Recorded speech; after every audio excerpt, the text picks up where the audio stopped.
Godzilla. That's a name that over the past 70 years is so famous. Godzilla is a pop culture icon, but like not a lot of people know kind of where he came from. And I would like to kind of take you back to that. So Godzilla, to understand him, you have to go back to post-war Japan and what life was like back then, especially with the entertainment industry. You see, the entertainment industry was kind of a mess. There was natural disasters, fire bombs, all of that really led to the decline of it post World War II. And it kind of took a while for it to get back on its feet. And that's where, in the 50s, a very recent movie came out called The Eagle of the Pacific, which was made by Tomoyuki Tanaka, Ishiro Honda, and Eiji Tsuburaya. And they did this on Toho. And I don't want to highlight the movie that much, but what I want to highlight is the bond between these men. And keep that in mind. So, come March 1st, 1954, there was a really bad disaster in Japan. The Lucky Dragon 05, a fishing vessel, was caught in the fallout of the hydrogen bomb off the Marshall Islands. And with it, it brought back this fear of radiation and radioactivity. And Tanaka was very apt with these news. He kept this in mind. And when he was on the way back from Indonesia after a failed movie pitch, he was thinking to himself, well, this big disaster, I kind of want to capitalize on this disaster. And he also just watched a movie, The Beast from 20,000 Fathoms, which is a movie about a dinosaur that attacks New York. So he has this in mind, and he's like, oh, I got it. I want to make a giant radioactive monster. So he goes back to Honda and Tsuburaya, and he's like, hey, I got this idea for a movie. It's a giant radioactive monster. And this sets like alarm bells off in their heads, and he's like, Honda has always wanted to show off like the dangers of nuclear war. He's like, okay, I'll make this. And Tsuburaya, his favorite movie was King Kong from the 1930s. So he's like, I want to make a monster movie. And kind of like the story's been set. So now they have to figure out, how do we make Godzilla?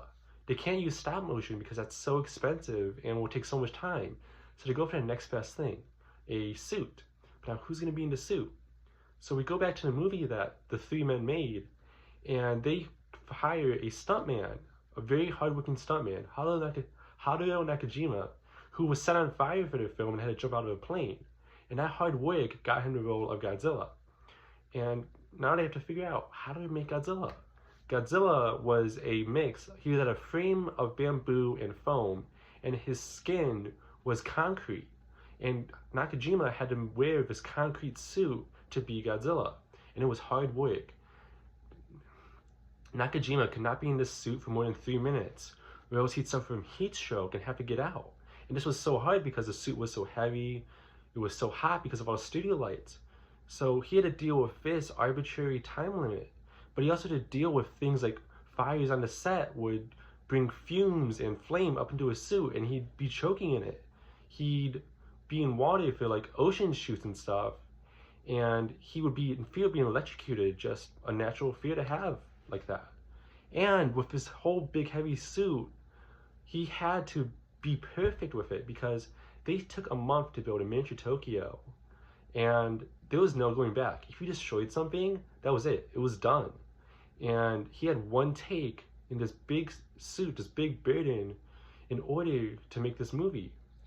And turns out it all paid off in the end.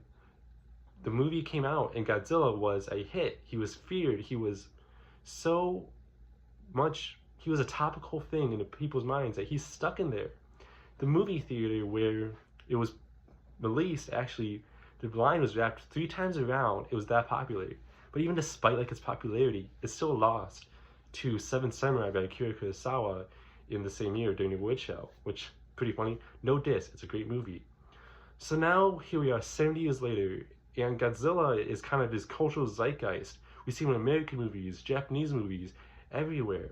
And that's kind of where I found him. He is kind of my hero, and I kind of glad to share this little story about who made him and where he came from with you guys.